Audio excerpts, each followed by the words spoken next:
Sehr geehrte Brüder, sehr geehrte Schwestern, meine Truggemeinde, meine Samariter. Leider sind wir alle hier versammelt, um den Übergang ins Jenseits vom jungen Matteo zu zelebrieren. In der Nacht vom 27. Dezember ist der junge Matteo mit dem Elektroroller in die Bäume hineingetatscht. Und ist somit in die Kiste gehüpft. Nicht vergessen, er war leicht alkoholisiert.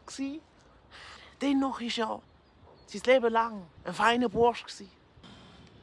Nicht so lange her war er noch am Gigereizen, wo ich noch gesehen habe nach seiner Taufe. Ab und zu ein Lahmsüder.